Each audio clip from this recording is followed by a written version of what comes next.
Hello America, this is Keith, your friendly neighborhood technician, coming at you with some more good information on the start of summer so we can finally get warm and hopefully get warm at least. You never know the way the next few days are going to be, but we're going to get warm.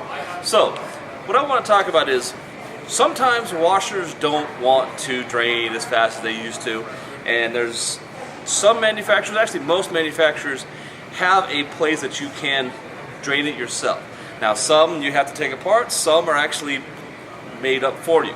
Now if you look, the LG models here, this is, you can actually drain your own, and it's called a coin trap, okay? This you can pull out. This is at the lowest possible point of the whole system. So if I wanted to do it, I would take that off, and see, it drains. So any water in there is going to drain out, okay? Now once you've drained it out all completely, then you want to open this, okay? This is your coin trap. Hopefully there's not too much water in here. We may make a mess, we may not want to, okay?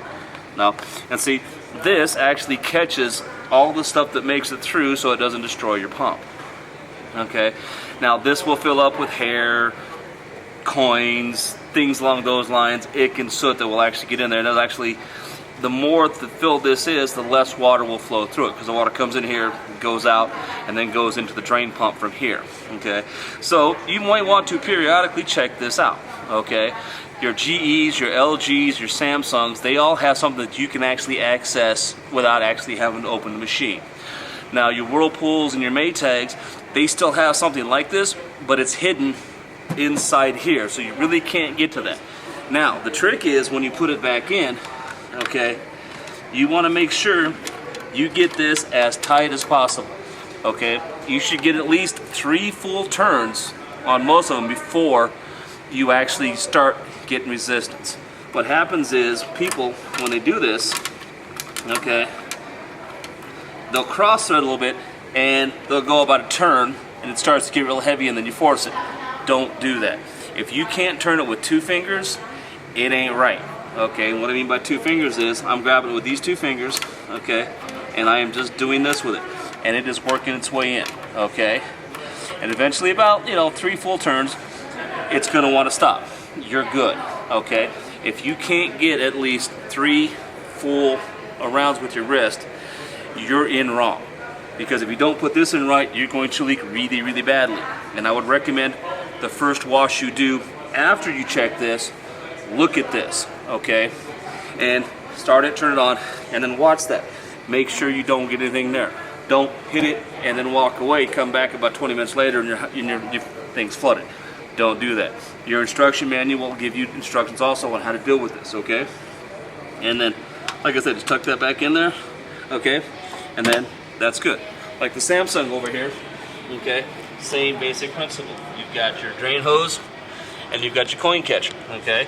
Samsung, the difference is the LG, the water drops in on the top. The Samsung, the water comes in through here. So this is going to catch all of the stuff that we have that's going to get in there, so it won't mess up our pump and won't damage it. Okay, is the washer. Is right there. Now they don't have the little extra hose, but what they have is a little catch spout. So when I open this, I've got my little spout here that's actually going to push the water to where I want it to go. Now, if you have nothing, a little 1x cake pan, you set it right here and you open this up, okay, it's going to focus all of it into the cake pan.